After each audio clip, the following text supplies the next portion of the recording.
The first Minion movie came out over a decade ago, but the most recent came out this year. And I spent 50 hours watching this trilogy and pausing it to find things that will blow your mind.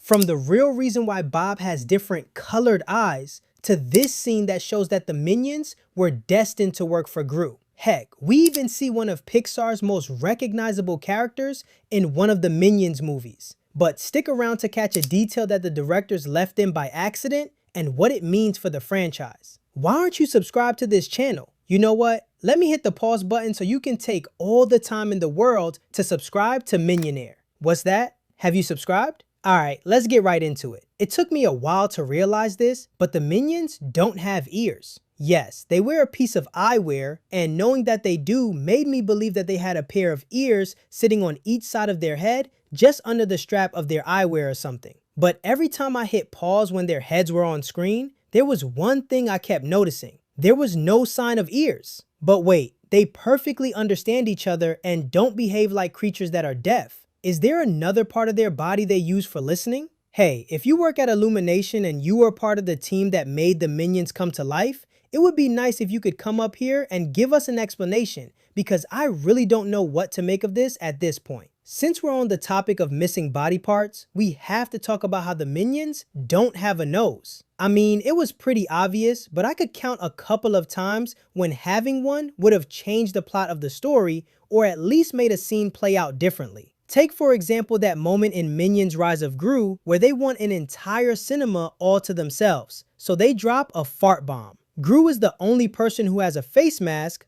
To be honest, he's the only person who needs a face mask. The Minions don't even have noses to breathe in the bad air, so they're good. Hit that subscribe button if you haven't, or you're going to get hit with a fart bomb the next time you go to a cinema. Remember when I said Minions don't even have noses to breathe in air? I want you to hold on to that for a minute. We're going to circle back to it later on in the video, because I want to address how, for the first time in a while, we catch the Minions comfortably enjoying a meal that's not a banana. They're chewing on some popcorn and they're rather chill about it. I'm sure they would have been behaving like a pack of hyenas if that were a bucket of bananas and not just popcorn. In the first Minion movie, this part of the movie that comes early establishes that bananas are the one thing they are obsessed with aside from serving an evil big boss. Let's get the context right. This scene is supposed to be set millions of years ago, and it kind of hits the nail on the head about just how long these yellow creatures have been in love with bananas. When Kevin, Stuart, and Bob are voyaging to North America and one of them gets hungry, they get depicted as bananas. Apparently, these guys view bananas the same way we picture steaks. Oh well, who cares about a balanced diet when you're a Minion? And in case you haven't figured this out yet, this kind of means that these guys are vegetarians. And honestly, these guys make me more worried about the population of banana trees than actual farm animals. After 3 movies, you start to wonder where exactly they are from. But that's a piece of information that's always been here since the beginning of the first movie. We literally see them crawl out of the ocean and onto land after what looked like an entire lifetime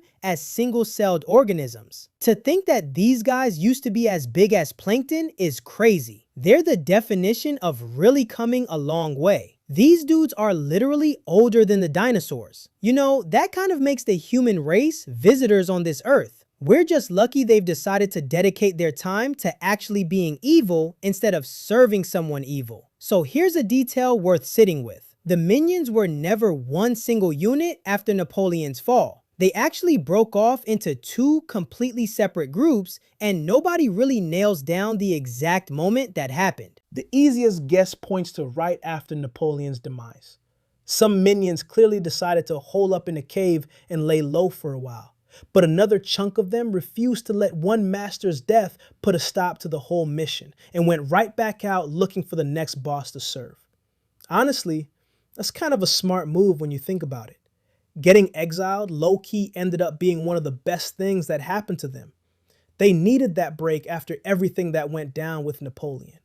But a portion of them clearly still wanted to be out there in the world doing their thing, which checks out since we already know they weren't all glued to Napoleon's side in the first place. Here's where it gets interesting though. When the minions are later shown surviving out in the world alongside a Cyclops, Kevin, Bob, and Stuart are nowhere in that group, which means the trio wasn't part of that faction at all. So when exactly did these three peel off from the rest of the pack? And were they out on their own the entire time, all the way up until Gru showed up? Here's the wildest part about minions and monsters. This entire disaster could have been avoided if the minions had just paid a little closer attention the second that spell got cast to summon Cthulhu. You could see how crushed they looked when he couldn't actually star in their movie, but at least he pointed them toward a monster who could. Except, here's the problem nobody's talking about. This guy straight up introduces himself with the word deceiver built right into his own name, and somehow that didn't register as a massive red flag to anyone in the room. To be fair, Henry and Ed were genuinely desperate to land any monster willing to be in their movie, so the corners getting cut here makes sense. But they wanted a monster badly enough to ignore an obvious warning sign, and they got exactly what they signed up for. Bravo to them, honestly, they really did ask for this one. Now, here's one of those details that's easy to blink and miss because it's spread out across the prequels instead of sitting in one scene. Kevin, Stuart, and Bob act completely differently around Gru compared to literally every single master they've ever worked for. Look at the pattern throughout Minion history. Every previous master got treated like a temporary boss. These guys are loyal in the moment, sure, but it's giving strictly here for the paycheck energy. They follow orders, celebrate every win, and the second a master meets their end, it's straight on to whoever's next in line. Pretty routine, almost robotic, honestly.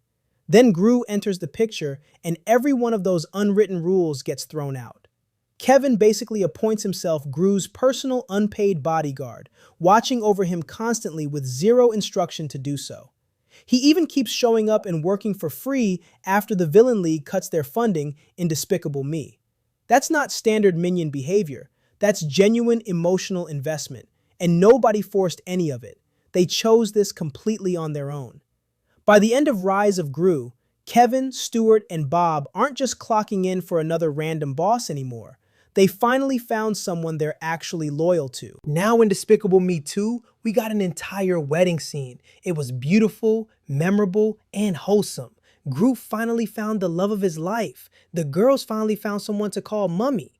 But you can count on the minions to be weird about things. In the corner here, we can catch this minion standing behind a lady with his tongue out. Now you don't have to be a genius to figure out what's going on in that head of his. What makes this even crazier is how the other minions are in on it as well. I always knew that the minions have been a troublesome bunch, but this is on a whole new level of crazy. This scene has absolutely no place in a children's movie, but hey, what do I know? I guess these movies are rated E for everyone, and there's something for every age range of viewers. Even the more mature ones. You think Kid Gru made his grand entrance at the end of the first Minion movie when he arrived just in time to steal the Queen's crown, right? Well, it's a good thing I spent 50 hours of my time watching these movies for you. When the Minions first got to VillainCon, Gru is right there, and he's with his mom whilst he's talking to his mentor, Dr. Nefarious. Gru has really been serious about being a supervillain since he was a kid. Gosh, you have to admire the dedication. But this little piece of detail does change a lot.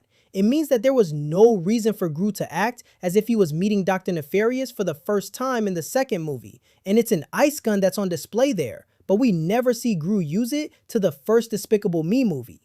You know that specific reaction kids get the second they spot candy, or how a dog's whole body changes when a bone shows up?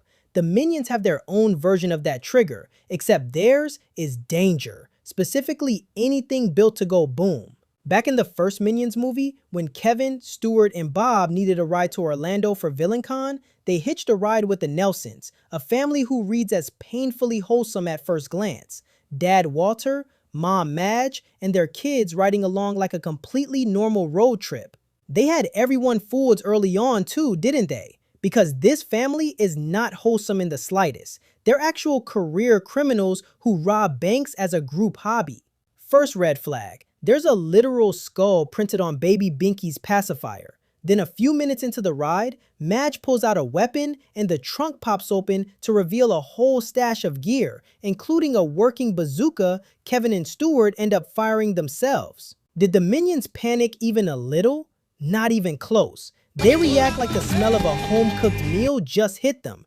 Pure excitement, total intrigue. Small moment in the grand scheme of the movie, but it lines up perfectly with how these guys are wired to gravitate toward chaos and the villains who create it.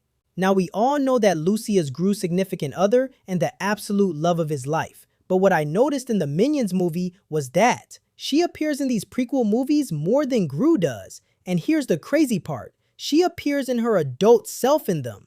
In the first Minions movie, we did catch sight of Gru at the end of the movie as well as the middle of it. But when Kevin, Stewart, and Bob entered this abandoned building, these mannequins don't look unfamiliar. They are tall and slender as well as feminine. Who do they remind you of? I'll give you a hint. It rhymes with Susie. So what gives? Could it be that Lucy's grandmother just happened to look exactly like her and was so famous of a model that she had mannequins designed after her? Even if we assume that's the case, we catch another Lucy lookalike in Minions and Monsters when Henry is acting in a silent film. There are just too many tall, slender females in this movie to think this is a coincidence. And if these Lucy lookalikes keep popping up so often like this, could this be the animators telling me that Lucy was always meant to be with Gru? I mean, the shoe fits, doesn't it? Did you ever notice the 3 minions from the first Minions movie basically preview Gru's daughters before any of them exist?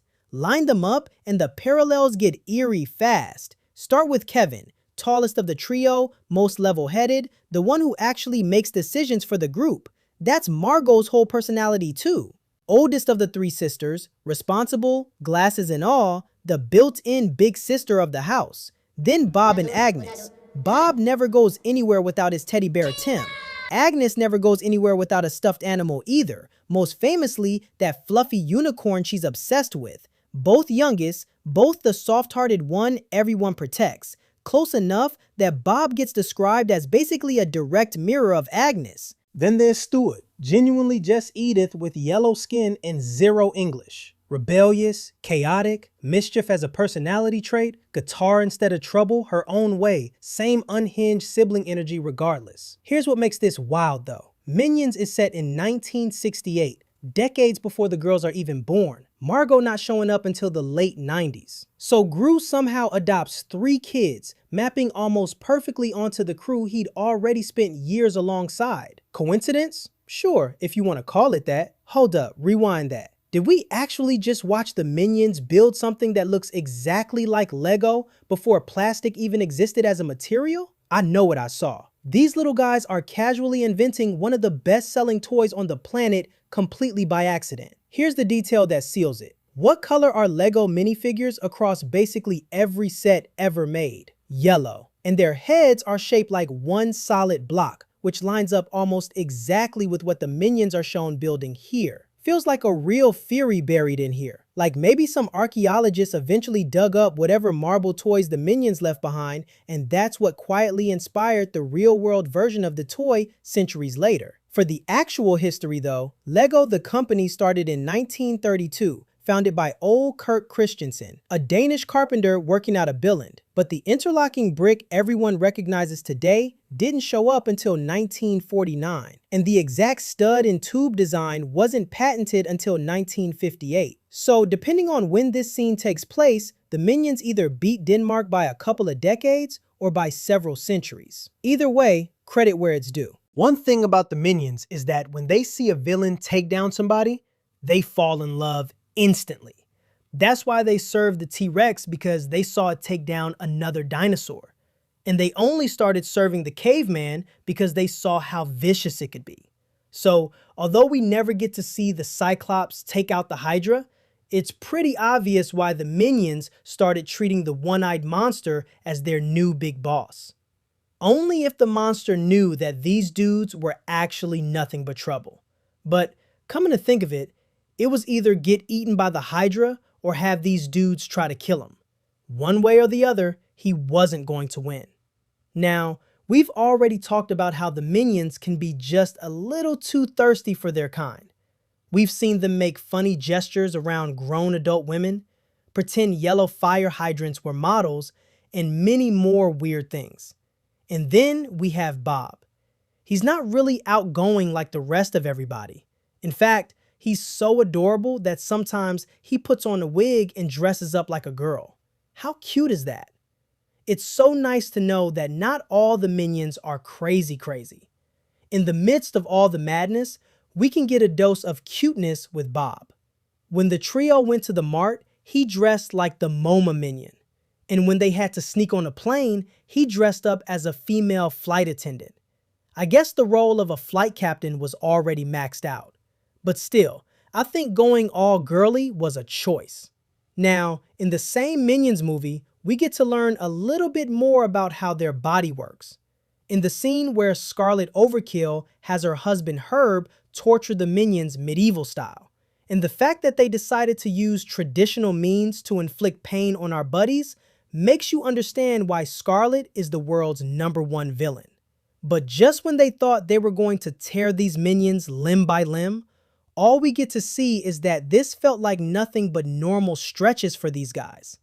There is no bone breaking in their body and no signs of them being in any form of pain, just smiles and giggles. I always knew that these guys were weird, but they were really proving how indestructible they were here. But while you may not think anything of it in the moment, this technically means that they either have elastic skeletons or they don't even have skeletons at all. Good luck trying to get any information out of these guys. You can't even pinch them, let alone have them fold. Now, here's something that I noticed.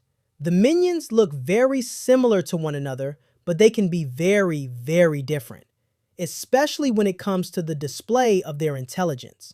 All of them are very capable of being goofy and unhinged, but we all know that there are some minions who do that better than others. And the same could be said about their display of intelligence. Think about it. Remember that part of Minions where Bob becomes King of England and he gives a speech that's not in English? I doubt that just any minion is pulling that off. And let's not act as if Kevin doesn't come off as a bit of a leader amongst the tribe of minions. He was also depressed like the rest of the minions, but he managed to not let it get the better of him as he dared to leave the cave. And as for Stuart, that dude only lets his intelligence kick in when he has to do something chaotic. This is something that we even see in the rise of Gru. Because there is no debating who the dumbest minion is. That award clearly belongs to Otto. Dude traded a 1,000-year-old magical artifact for a pet rock. I don't think it gets dumber than that. And the directors remembered that they had to keep this energy for the third movie when they made Henry and Ed have this eye for making movies when all the other minions just seem passive and obsessed with serving an evil boss. Here's the deal with Minions. Those trademark denim overalls were non-negotiable until their standalone debut film finally introduced a wardrobe upgrade. It felt as though the creators were compensating for 3 movies of total fashion monotony by throwing a buffet of new looks at us, ranging from foliage attire to military gear and heavy winter furs. Yet, regardless of how often their clothes shifted, one specific accessory remained fixed: their headgear. You can't argue it's an actual physical appendage either. The way they fuss with the gear makes it obvious it's removable eyewear. So, how severely impaired is their vision that they're virtually chained to these things? Well, a specific moment reveals the precise reason they require constant eye protection. Their eyeballs literally protrude from their skull-less face structure. Human beings possess eye sockets to hold their eyes in place, but minions lack this anatomical feature entirely. While minions have solidified their status as modern pop culture icons, their films still love dropping massive pop culture nods. Despicable Me 4, for instance, served up a full-blown spoof of the Fantastic Four. When the Anti-Villain League attempted to engineer super beings, they picked the absolute ideal test subjects, creature-like goofs who are basically immune to physical suffering and boast absurd pain thresholds. Once these 4 test subjects gained abilities, the choices were far from accidental. Mel turned into a hyper-muscular, rock-skinned powerhouse, though to slightly obscure the obvious Thing homage, they tossed in heat ray vision. As for the next subject, elasticity. They basically reskinned Mr. Fantastic in yellow for Tim, though his floppy execution makes him feel more like Jake the dog than a legit comic book superhero. It's equally deliberate that a guy named Jerry inherited pyrokinesis, a subtle nod to Johnny Storm, the Human Torch. Just when you expect a minion to turn invisible to complete the classic squad, the filmmakers pivot, delivering a bite-sized yellow iteration of the Hulk instead. Right when you think you figured out Illumination's formula, they throw a curveball. There's a breakfast problem hiding in the middle of the Minions' desert brawl. And no, I'm not talking about them fighting over the last egg. The whole thing starts when Dick can't leave Henry and James alone. Ed tries to break it up, but somehow becomes part of the problem by throwing a punch at Dick, because apparently conflict resolution is not their strong suit. Then, boom, chaos erupts. In the middle of the scuffle, Dick gets launched straight into a minion who was just trying to fry an egg in peace. Nothing strange there until the scene cuts back to him. Now there are 2 fried eggs sitting on his goggles. And I'm sorry, but where did the second egg come from? The minion was clearly frying just 1 egg before Dick came crashing into him. There's no second egg sitting nearby, and nobody else appears to toss one at him. Yet somehow, 1 collision later, his breakfast has doubled. Maybe the minions discovered the secret to multiplying food. Who knows? At this point, I wouldn't put it past them. The minions' obsession with the outlaw carrying a sack of money doesn't end in the desert. They immediately take off after him, chasing him to a moving train, until they eventually take over the locomotive. Not long after, the runaway train derails and comes tearing into the bustling city. What started as a dusty desert pursuit suddenly turns into a full-blown urban disaster. Every pedestrian in sight is seen sprinting for their lives, trying to avoid getting hit by a train that seemingly popped onto the roads out of nowhere. Among the crowd is a man dressed in women's clothing. The funniest part comes when he hikes his skirt up as he runs, apparently deciding it isn't about to slow him down. Fast, subtle, and gone before your brain fully processes it. Here's what makes it stick though.